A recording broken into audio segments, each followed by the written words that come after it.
कि परमेश्वर का वचन कहता है कि तू अपने लिए कोई मूर्ति खोद कर ना बनाना।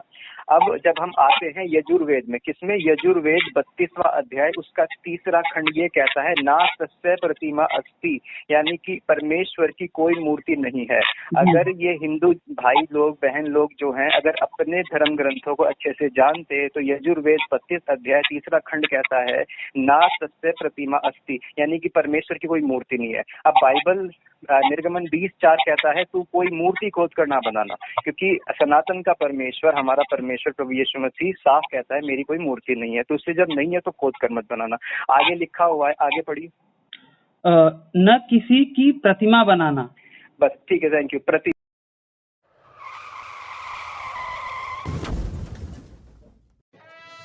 नमस्ते सभी को मित्रों, वैचारिक मंथन एक्स मसीही यूट्यूब चैनल पर मैं आपका साथी आशीष चौरसिया आप सभी का हार्दिक स्वागत एवं अभिनंदन करता हूं।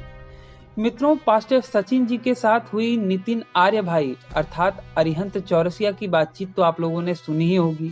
अगर ना सुनी हो तो ऊपर दिख रहे आई बटन पर क्लिक करके आप हमारी पिछली चर्चा को अवश्य सुनिए। आप लोगों को बताना चाहूंगा कि उस चर्चा से पहले मेरी पास्टर जी से एक बातचीत हुई थी, जिसमें पास्टर जी से मैंने कुछ हल्के फुल्के सवाल किए थे और पास्टर जी ने उस पर कई सारे कुतर्क देकर अपने उत्तरों को सामने रखा था। और मैं चाहता तो उन्हें पहले सवाल से ही आगे नहीं बढ़ने देता, लेकिन मैंने सोचा कि चलो ठीक है, अगर पास्टर जी फूल रहे हैं तो उन्हें फूलने दिया जाए, क्योंकि क्रिश्चियनिटी का गुब्बारा फुला के फोड़ने में ज़्यादा मज़ा आता है। तो पास्टर जी से मेरी पहली बातचीत, जिसमें मैंने पास्टर जी से मसीही के तौर पे बातचीत करी थी, वही बातचीत आज मैं आप लोगों के समक्ष रख रहा हूँ। हो सकता है कि आप लोगों को ये चर्चा थोड़ी कम पसंद आए या फिर अच्छी ना लगे, लेकिन मैं आप लोगों को ये बताना चाहता हूँ कि मैं पास्टर जी के सामने एक ईसाई बनकर ये प्रदर्शित करना चाहता था कि मैं सत्य को जानना चाहता हूँ। मैं ये एक प्रकार से भूमिका तैयार कर रहा था ताकि भविष्य में जो इनसे बातचीत में करवाने वाला था नितिन आर्य भाई की, उसका रास्ता सशक्त हो सके। तो हो सकता है कि आप लोगों को ये बातचीत थोड़ा कम पसंद आए, लेकिन फिर भी अगर आप चीज़ों को समझना चाहते हो, आप ये जानना चाहते हो कि किस प्रकार से मैं एक मसीही के तौर पे भी एक पास्टर जी से किस प्रकार से बात कर सकता हूँ, तो उसे सुनने के लिए आप आज की ये चर्चा अवश्य सुनिए। तो बिना किसी देरी के हम आज की ये चर्चा शुरू करते हैं, जो नितिन भाई से बातचीत होने से पहले मैंने पास्टर जी से करी थी। आप भी सुनिए एवं निर्णय लीजिए। अभी ठीक है? ये भी ठीक है। हाँ, ये आवाज आ रही है? जी जी। हाँ, तो पहली बात तो मैं ये बता देता हूँ, जो जैसे कि उन्होंने आपके भतीजे ने सवाल पूछा है कि भाई वो गोरे हैं, ये वो मेरे भतीजे नहीं है, वो मेरा भाई है। हाँ, तुम्हारे भाई ने पूछा है ना कि यीशु गोरे हैं, हम तो काले हैं, हम ऐसे क्यों माने? तो परमेश्वर का वचन कहता है धन्य वो है जो बिना देखे विश्वास करते हैं। तो हमने प्रभु का रंग रूप देखा ही नहीं है, हमें नहीं पता प्रभु गोरे हैं या प्रभु काले हैं, प्रभु कैसे हमें नहीं पता, हमने बिना देखे विश्वास किया है। एब्सोल्युटली। तो हम ऐसे नहीं कह सकते कि हमारे प्रभु गोरे हैं या काले हैं, क्योंकि प्रभु को रंग से कोई फर्क नहीं पड़ता। इसलिए प्रभु चाहे सांवले हो चाहे गोरे हो, क्योंकि प्रभु यीशु मसीह का वचन कहता है, यशाया में लिखा हुआ है कि उसका रूप यहाँ तक बिगड़ा हुआ था, उसकी सुंदरता भी ऐसी जान नहीं पड़ती थी, उसका रूप भी ऐसा नहीं था कि हम उसको चाहें। बराबर है ना? इसी प्रकार से आप चाहे गोरे हो चाहे काले हो, इस बात से कोई फर्क नहीं पड़ता, क्योंकि थोमा को प्रभु ने कहा था तू देखकर विश्वास करता है, धन्य वे हैं जो बिना देखे विश्वास करते हैं। अब बात आती है फोटो बनाने की। कई बार क्या होता है कि प्रभु की फोटो बना देते हैं, उसे गोरी चिट्टी बना देते हैं, उसे सुंदर बना देते हैं, नीली नीली आंखें बना देते हैं, ब्राउन कलर की दाढ़ी बना देते हैं। वो चीज गलत है। वो चीज गलत इसलिए है कि आप अगर वचन निकालें, निर्गमन 20:4 बाइबल है आपके पास? हाँ, मेरे पास बाइबल है सर। हाँ, 20:4 पढ़िए जरा, निर्गमन 20:4। निर्गमन, हाथ धोना पड़ेगा मुझे, 1 मिनट। हाँ सर जी। हाँ ठीक है। मैं वैसे बाइबल नहीं छूता। अच्छा, 1 मिनट।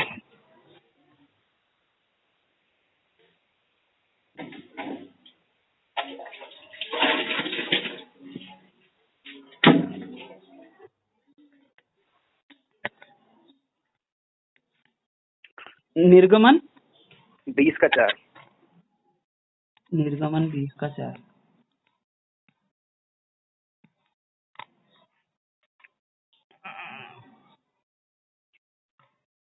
चैप्टर नंबर 20 20 का 4 पढ़िए। 1 मिनट। हाँ सर। हाँ, तू अपने लिए कोई मूर्ति खोद कर न बनाना, न किसी की प्रतिमा बनाना जो आकाश में व पृथ्वी पर व पृथ्वी के जल में है। ठीक है, थैंक यू। अब बस ठीक है, थैंक यू। अब आपने नहीं, फिर पूरा पढ़ो अभी। तू उनको दंडवत न करना और न उनकी उपासना करना, क्योंकि मैं तेरा परमेश्वर यहोवा जलन रखने वाला ईश्वर हूँ। मैं तेरा परमेश्वर यहोवा जलन करने वाला ईश्वर हूँ, और जो मुझसे बैर रखते हैं उनके बेटों, पोतों और परपोतों को भी पितरों का दंड दिया करता हूँ। ठीक है, थैंक यू। एक बार फिर से, नहीं बस ठीक है, थैंक यू। एक बार फिर से पढ़ना, जब मैं कहूँ रुक जाओ तो रुक जाना। वचन नंबर 4 से सर जी। हाँ, यस सर। तू अपने लिए कोई मूर्ति खोद कर न बनाना। ठीक है, पहली बात ये कि परमेश्वर का वचन कहता है कि तू अपने लिए कोई मूर्ति खोद कर ना बनाना। अब जब हम आते हैं यजुर्वेद में, किसमें? यजुर्वेद 32वां अध्याय, उसका 3रा खंड ये कहता है, ना तस्य प्रतिमा अस्ति, यानी कि परमेश्वर की कोई मूर्ति नहीं है। अगर ये हिंदू भाई लोग, बहन लोग जो हैं, अगर अपने धर्म ग्रंथों को अच्छे से जानते तो यजुर्वेद 32 अध्याय 3रा खंड कहता है, ना तस्य प्रतिमा अस्ति, यानी कि परमेश्वर की कोई मूर्ति नहीं है। अब बाइबल निर्गमन 20:4 कहता है, तू कोई मूर्ति खोद कर ना बनाना, क्योंकि सनातन का परमेश्वर, हमारा परमेश्वर प्रभु यीशु मसीह साफ कहता है, मेरी कोई मूर्ति नहीं है। तो उससे जब नहीं है तो खोद कर मत बनाना। आगे लिखा हुआ है, आगे पढ़िए। न किसी की प्रतिमा बनाना। बस ठीक है, थैंक यू। प्रतिमा, अब जब आप इंग्लिश बाइबल पढ़ते हो तो प्रतिमा को कहते हैं इमेज। प्रतिमा को कहते हैं इमेज। अब इन्होंने कृष्ण को देखा नहीं और उसकी इमेज बनाई, राम को देखा नहीं उसकी इमेज बनाई, यीशु प्रभु को देखा नहीं उसकी भी इमेज बना दी। ठीक है, अब यीशु गोरा है या काला है उससे हमें कोई फर्क नहीं पड़ता। हमारा प्रभु ये कहता है कि तुम्हें कोई इमेज नहीं बनानी, तुम्हें कोई फोटो नहीं बनानी। और आजकल ये हो रहा है कि वचन के साथ साथ लोग फोटो भी ऐड कर देते हैं कि भाई ये यीशु मसीह, उसे गोरा चिट्टा बना देंगे, उसे बिल्कुल अंग्रेज के जैसा बना देंगे, नीली आंखें बना देंगे। तो इस प्रकार से भ्रम पैदा करने वाले संसार में आ गए हैं, जो यीशु की छवि बनानी, इमेज बनानी शुरू कर दी है। वो वचन के अनुसार नहीं है। इसीलिए जब कभी कोई मेरा भाई बहन मुझे वचन भेजता है फोटो के साथ, तो मैं उसे मना करता हूँ कि इमेज लगा करके मत भेजो, ये गलत है, ये रामकृष्ण वाली बात हो जाएगी फिर। बिल्कुल बिल्कुल बिल्कुल। इसीलिए वो गलत करते हैं। और जब बात आती है गोरे काले की, तो हमने बिना देखे विश्वास किया, हमें नहीं पता हमारा प्रभु गोरा है या काला है, हमें नहीं पता। वो जैसे ये कहता है ना सर जी कि मैंने उसको ये भी कहा था कि तुमने जाके प्रभु यीशु को देखा था क्या? वो टाइम पे तो फोटो वगैरह का, ये कैमरा का आविष्कार भी नहीं हुआ था, तो कैसे तुमको पता चला कि वो गोरा है या फिर जैसा है? तो वो ये कहता है कि जहाँ से वो थे, जेरूशलेम से थे, प्रभु यीशु तुम्हारे नाजरत थे, तो वहाँ के लोग काले तो नहीं हुआ करते थे। अच्छा, तो वो कहता है कि मैं गोरे भगवान को क्यों मानूं, मैं काले भगवान को क्यों ना मानूं जो हमारे यहाँ का, ऐसा बोलता है। हालांकि आपने बहुत सही जवाब दिया और मैं उसको बोलूंगा जरूर। हाँ, देखिए, भगवान को मानने की नहीं, जानने की जरूरत होती है। परमेश्वर का वचन, अगर हम वचन पढ़े, यूहन्ना 17:3 पढ़िए एक बार। 17:3। यूहन्ना 17:3। 17:3।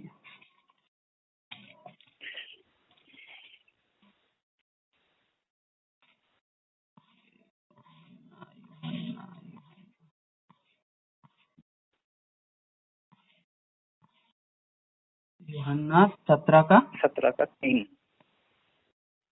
30 के 3। 3। हाँ, 3। और अनंत जीवन यह है कि वे तुझे, अद्वैत सच्चे परमेश्वर को और यीशु मसीह को जिसे तूने भेजा है, जाने। ठीक है, जाने। Thank you. परमेश्वर का वचन कहता है कि परमेश्वर और प्रभु यीशु मसीह को जिसे भेजा है, जाने। मानने की बात ही नहीं करी है यहाँ पे। ये नहीं लिखा कि तुझे माने। दुनिया मानती है लेकिन जानती नहीं है। हम परमेश्वर को जानने वाले लोग हैं। हम क्या जानते हैं परमेश्वर के बारे में? कि परमेश्वर पवित्र है। बिल्कुल। लेकिन अगर कोई किसी कृष्ण के बारे में पूछ ले, राम के बारे में पूछ ले, तो वो ये कहते हैं कि हम उन्हें मानते हैं लेकिन जानते नहीं है। हमारा प्रभु कहता है, तुम मुझे मानना बाद में, मुझे जानो पहले कि मैं पवित्र परमेश्वर हूँ। तो हमें मानना नहीं, हमें जानना है। जितना जानते चले जाओगे उतना ही विश्वास में बढ़ते चले जाओगे। तो दुनिया तो मानती है, भगवानों को मानती है, प्रभु ईश्वरों को मानती है। हमारे लिए तो केवल एक ही पिता है जिसे हम जानते हैं, और एक ही प्रभु है जिसका नाम यीशु मसीह, जिसे हम जानते हैं कि वो पवित्र है। अब दुनिया तो मानती है, यीशु को भी मानती है, कृष्ण को भी मानती है, और राम को भी मानती है, वो सब मिला मिला मानती है, लेकिन जानती नहीं है ना। बराबर है, बराबर है। मानने को तो हर कोई मानता है, मानने को तो कोई पड़ोसी को भी अपना बाप मान लेगा, लेकिन उससे रियलिटी थोड़ी ना बदल जाएगी, उसका बाप ही रहेगा। बिल्कुल जानेगा, जब जानेगा कि सच्चा बाप कौन है, तब जानेगा, तब समझ में आ जाएगा। ये तो है। वो मतलब कि इस तरीके से कहता है ना पास्टर जी के हमेशा वो प्रभु यीशु पे, हमारे प्रभु पे एलिगेशन लगाते रहता है, और प्लस ये बोलता है कि मेरे को जवाब दे, अगर जवाब तेरे को नहीं पता तो फिर हमारी बात को मान, और किसी को तू प्रीचिंग मत कर, किसी को बता मत, किसी को ये मतलब कि वो कहता है कि किसी को तू कन्वर्ट मत कर, जबकि मैं कहता हूँ कि मैं कन्वर्ट नहीं करता। मेरा प्रभु को ये नहीं कहता कि कन्वर्ट करो, बाइबल में कहीं पे नहीं लिखा है कि कन्वर्ट करो, बाइबल में कहा गया है, प्रभु कहता है मन फिराओ। तो बोलता हूँ मैं उसको, लेकिन वो इस तरीके से कहता है ना कि बोलता है कि तेरा प्रभु जो भी शांति की बात करता है, खुद तेरा प्रभु उस पे नहीं चलता, तेरा प्रभु मतलब कि मैं ये कहता हूँ कि जितने भी तुम्हारे भगवान हैं वो सभी ने तलवार उठाए, उन सभी के हाथ में तलवार दिखता है, वो सभी ने क्या नाम से मारकाट करी है, लोगों को मारा है ना। ये तो रियलिटी है ना सर जी। जी। लेकिन हमारा जो भगवान है वो कभी भी उसने तलवार नहीं उठाया, उसने कभी भी किसी से लड़ाई नहीं करी, उसने शांति की और अहिंसा की बात करी। इवन के गांधी जी ने भी बाइबल पढ़ के ही शांति और अहिंसा का पाठ दुनिया को दिया था, जिससे कि भारत हमारा आजाद हुआ। गांधी जी थोड़े से बाइबल के वचनों को पढ़ करके समझ करके एक महान व्यक्ति बन गए थे। गांधी जी कुछ वचनों पर चलते थे और इतने बड़े व्यक्ति बन गए। आज विश्वासियों के पास पूरी बाइबल है सर, है ना, आप जानते हो। और ये जो बात कही गई है ना यहाँ पर, क्या कहा था कि प्रभु यीशु मसीह, आपको याद होगा जब पतरस ने कान उड़ा दिया था दास का, जब प्रभु को पकड़ने आए थे। प्रभु ने कहा था अपनी तलवार को अपने म्यान में रखने, क्योंकि जो तलवार चलाता है वो तलवार से मारा जाएगा। तो हमारा प्रभु ना अहिंसा की बात करता है, प्रेम की बात करता है। वो हमारा दिल चाहता है, ना तो हमारा धन चाहता, ना दौलत चाहता, ना हमारे हथियार। जी ये वाली बात मैंने उसको बोली, तो वो ये कहता है कि अगर तुम्हारा प्रभु को तलवार पसंद नहीं था चलाना, तो उसका शिष्य तलवार रखा हुआ क्यों था पहले से? वो इसलिए रखा हुआ था क्योंकि एक वचन पूरा होना था, जहाँ परमेश्वर ने कहा था कि तुम दो तलवार इसलिए हैं तुम्हारे पास, ये बहुत है क्योंकि ये वचन पूरा होना है मुझ में कि वो अपराधियों के संग गिना गया। क्योंकि वो कहता है ना कि तुम्हारे प्रभु ने तो खुद तलवार खरीदने के लिए बोला है कि अपना कपड़ा वगैरह बेच के भी तुम तलवार खरीदो। हाँ, वो क्यों बेचा भाई, उसका एक पर्पस है ना, संदर्भ है उसका। ऐसे ही नहीं प्रभु ने कुछ बोल दिया व्यर्थ, क्योंकि परमेश्वर का वचन कहता है कि मुझ में ये वचन पूरा होना है कि वो अपराधियों के संग गिना गया। अभी अपराधी लोग तलवार हथियार ये सब रखते हैं, है ना। अब प्रभु कहता है कि तुम्हारे पास तलवार है तो ये वचन पूरा हो जाएगा कि मैं अपराधियों के संग गिना गया। क्योंकि उसने तलवार चलाकर उसका कान भी उड़ाया था, तो ये अपराध भी उसने किया था पतरस ने। नहीं, जैसे कि वो ये मत्ती अध्याय 10 का भी उदाहरण देता है, ये जिसमें मैं वचन मुझे याद नहीं आ रहा है, उसमें वो मतलब कि वो कहता है कि तुम्हारे प्रभु ने कहा था कि मैं पृथ्वी पर मेल मिलाप कराने नहीं आया, बल्कि मैं तलवार चलाने आया हूँ। आपके घर में भैया वो वचन की तलवार चल रही है, आज आपकी जिंदगी में तलवार काम कर रही है, तो संसार की तलवार दूसरी है, हमारी तलवार दूसरी है। हमारी वचन की तलवार है जो आपके घर में काम कर रही है, और संसार आपके पीछे तलवार लेकर पड़ा, डंडे लेकर पड़ा है कि तुम वापस आ जाओ, वापस आ जाओ। और प्रभु कहता है जो विश्वास से पीछे हट जाएगा मैं उससे प्रसन्न नहीं होऊंगा। तो आज परमेश्वर आपके साथ है, आपकी उन्नति दे रहा है, परमेश्वर आपको आत्मिकता में बढ़ा रहा है। परमेश्वर का धन्यवाद है कि आप जैसे लोग जो कि परिवार में इकलौते विश्वासी हैं, वो परमेश्वर की महिमा कर रहे हैं। तो मेरे कहने का मतलब है आप विश्वास में बढ़ते जाइए। ये लोग विरोध प्रभु का भी कर रहे थे और आपका भी करेंगे। नहीं, ये जैसे मैंने उसको ये बोला ना सर जी, मैं भी अपने तरफ से, अब जैसे कि एक सवाल का मैंने उसको बहुत सटीक जवाब दिया था जिसपे वो कुछ बोल नहीं सका। उसने क्या बोला कि तेरा प्रभु एक जगह पे कहता है कि और परमेश्वर का पुत्र ऐसा कहता है, मतलब कि तेरा जो प्रभु यीशु है वो कहीं किसी जगह पे अपने आप को परमेश्वर का पुत्र बोलता है, तो किसी जगह पे अपने आप को मनुष्य का पुत्र बोलता है। ये दो जगह पे दो बातें क्यों कर रहा है? तो उसका मैंने क्योंकि उसको वो मैं अपना बता दूं पाशा जी, मैंने उसको जवाब जो दिया ना, उसके बाद उसपे इस एक सवाल पे उसने कोई फिर मुझे कुछ वो नहीं किया। मैंने कहा कि तुम्हारे पिताजी हैं और तुम्हारे माताजी हैं। तुम्हारे माताजी का नाम मनभावती देवी है, तुम्हारे पिताजी का नाम रमेश प्रसाद था। तो अगर कोई तुमसे पूछे कि तुम किसके बेटे हो, तो तुम अगर कहो कि भैया मैं रमेश प्रसाद का बेटा हूँ, तो क्या ये गलत होगा? और अगर तुम किसी दूसरे जगह पे जाके बोलो कि भैया तुम मनभावती देवी के बेटे हो, तो क्या ये गलत होगा? नहीं गलत होगा। उसी प्रकार से प्रभु यीशु परमेश्वर का पुत्र है, प्लस वो मनुष्य का पुत्र भी है, क्योंकि मनुष्य थी माता मरियम। तो वो कई जगह पे अपने आप को मनुष्य का पुत्र कहता है क्योंकि माता मरियम मनुष्य थी, और कई जगह पे अपने आप को परमेश्वर का पुत्र कहता है क्योंकि वो परमेश्वर का पुत्र है। इस पे वो फिर जवाब नहीं दे पाया।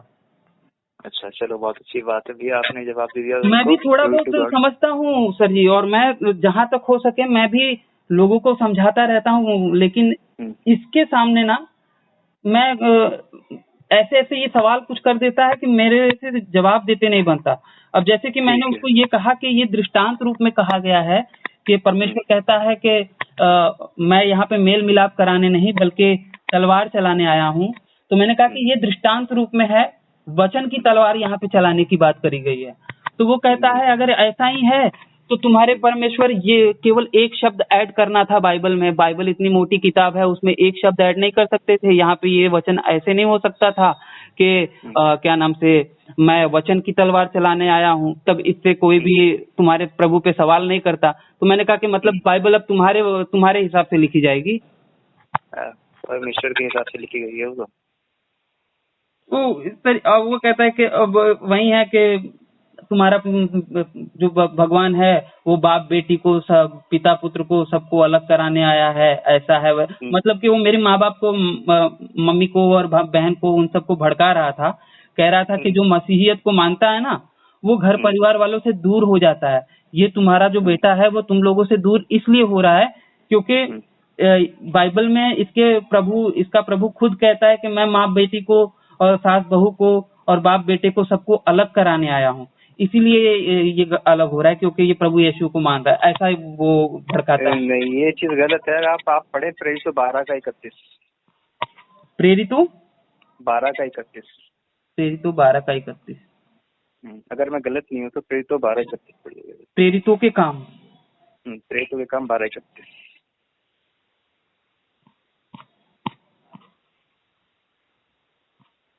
नहीं, उस अध्याय में तो 25 वचन ही है। 14:31 से 12:31 से या कौन सा? एक सेकंड होल्ड करना, मैं भी आपको बताता हूँ। मैं देख लेता हूँ। नहीं, 14 में तो 28 है आई थिंक। हाँ 28 है। 28 से एक सेकंड होल्ड कीजिए, मैं बताता हूँ, रुकिए बाइबल में देख लीजिए। तो इस तरीके से वो सवाल करता है ना पास्टर जी। अब बात ये है कि मेरे घर वाले इस तरीके से उसका विरोध मतलब कि मेरा विरोध कर रहे हैं कि वो कहते हैं कि या तो हमारी बात को मान या तो घर छोड़ दे। अब मैं उस कंडीशन में नहीं हूँ कि मैं घर छोड़ दूं। यकीन मानिए अगर मैं कंडीशन में होता तो मैं घर छोड़ भी देता पास्टर जी। मुझे नहीं रहना इन विरोधियों के साथ। मैं समझ सकता हूँ भैया। प्रेरित 16:31 पढ़िए। प्रेरित 16:31। प्रेरित 16:31।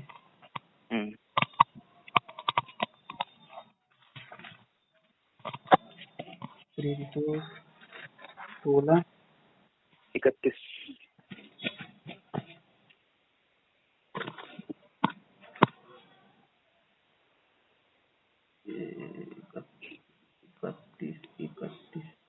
हाँ, उन्होंने कहा प्रभु यीशु मसीह पर विश्वास कर तो तू और तेरा घराना उद्धार पाएगा। Yes, praise the Lord. परमेश्वर का वचन साफ कहता है हमारा परमेश्वर धन्य परमेश्वर है। अभी वहां पर जब वो कह रहा है कि मैं संसार में इसलिए आया कि तलवार चलवाऊं और एक दूसरे से अलग कर दूं। अलग करने का मतलब ये नहीं है कि एक दूसरे से मारपीट करवा दूं। अलग करने का मतलब ये नहीं है कि हम बिल्कुल अलग हो जाएं। अलग करने का मतलब है कि जब एक जना प्रभु के पीछे चलेगा तो अपने परिवर्तित जीवन के द्वारा और लोगों का भी उद्धार करवाएगा। दैट मीन्स कि वो पापियों को धर्मियों को पापियों से अलग करेगा। वो उसमें होगा, मत्ती के 25वें अध्याय में होगा, वो जब न्याय का दिन आएगा। लेकिन इस समय पे प्रभु ने कहा है कि मैं धर्मियों को नहीं पापियों को बुलाने के लिए आया हूँ। है ना। अब परमेश्वर ने हमको चुना है, लेकिन हमारे परिवार से दूर करने का मतलब ये नहीं है कि हम उनसे दूर हो जाएं। कहने का मतलब है कि प्रभु का वचन कहता है कि तू विश्वास कर, तू मेरे पास आ, तेरा सारा घराना उद्धार पाएगा। अरे प्रभु तो सारे घराने को उद्धार दिलाने के लिए आपको अलग कर रहा है।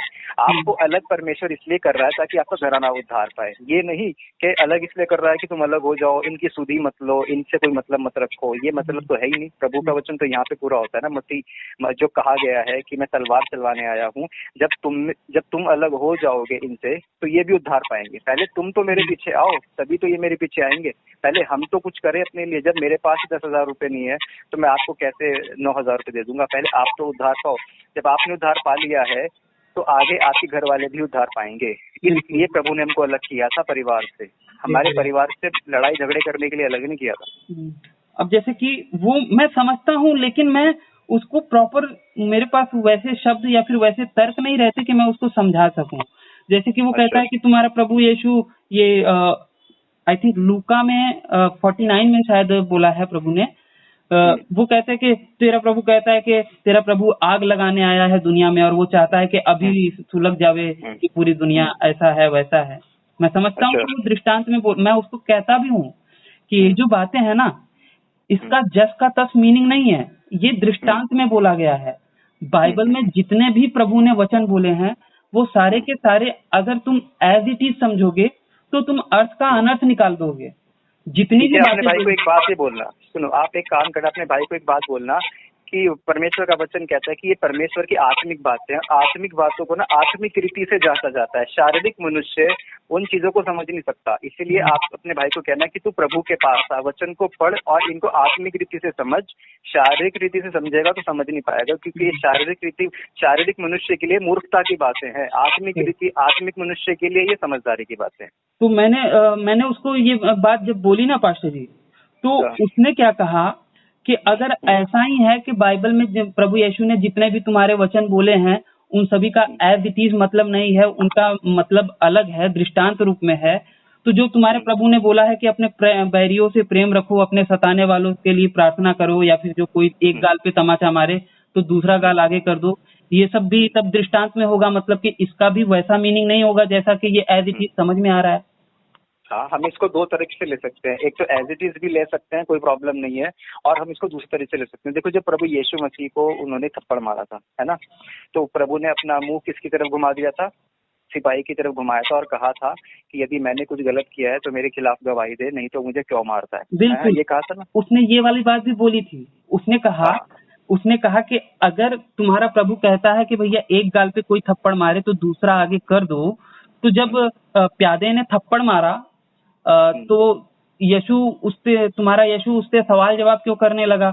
दूसरा गाल आगे क्यों नहीं किया? नहीं करने लगा। वो दूसरा गाल उसने आगे किया था उसके, लेकिन उससे ये पूछा था, उससे मुंह नहीं फेरा था। अगर वचन को ढंग से पढ़ा जाए तो वहाँ पे लिखा है यीशु ने उसकी तरफ मुंह करके बात करी, उससे मुंह नहीं फेरा। उसकी तरफ मुंह करने का बात है कि दूसरा गाल भी आगे किया।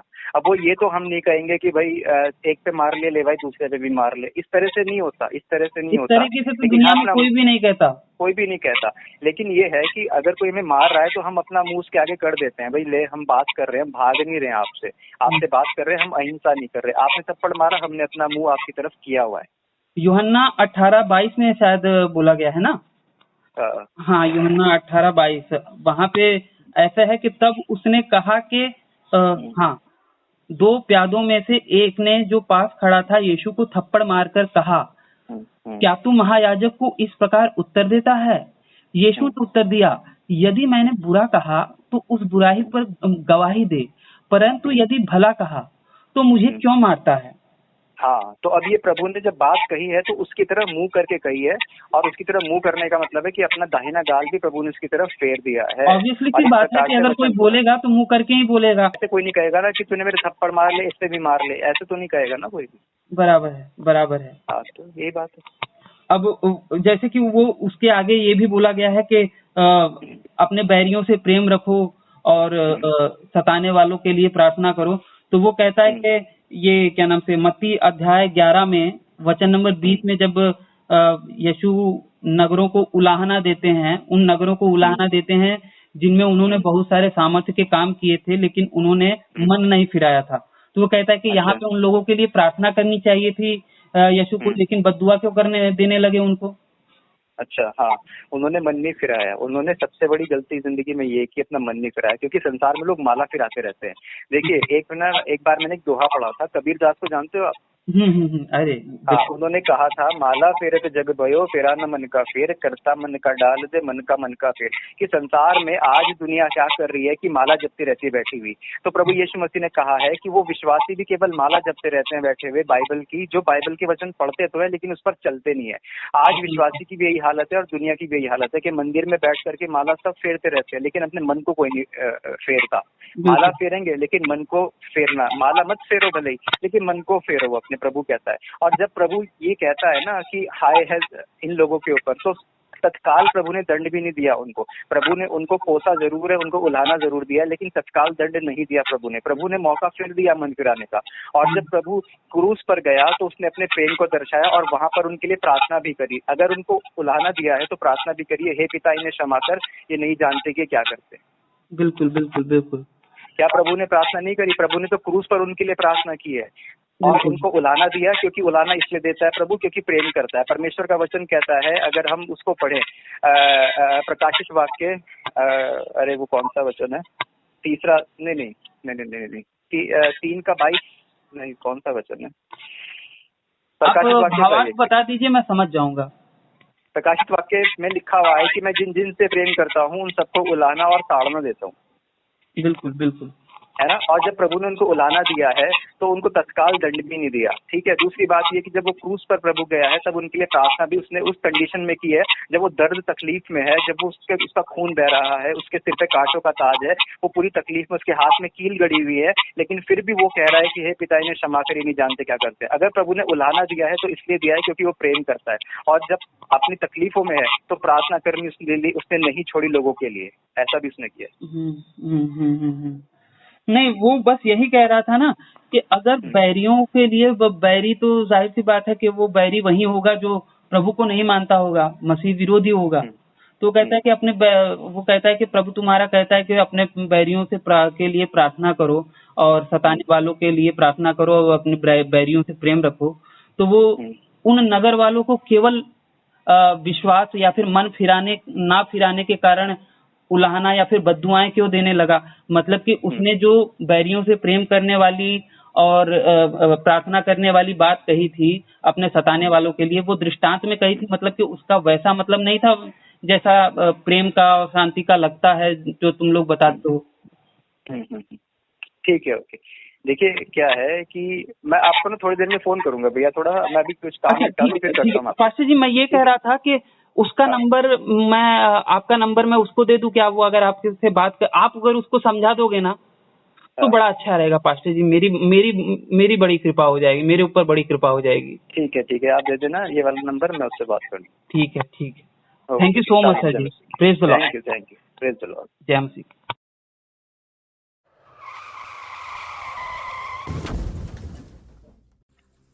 तो बस मित्रों, आज का हमारा ये वीडियो यहीं पे समाप्त होता है। अगर ये बातचीत आप लोगों को पसंद आई हो तो इसे कम से कम 5 मिनट का समाधान देते हुए अपने मित्र मंडली में शेयर अवश्य करें। हो सकता है आपके एक शेयर से हमारा कोई भाई या बहन इनकी सच्चाई से अवगत हो जाए और भटकने से बच जाए। अगर आप सामर्थ्यवान हैं और मुझे मेरे इस कार्य में सहयोग करना चाहते हैं तो स्क्रीन पर दिख रहे QR कोड पर आप मुझे सहयोग कर सकते हैं।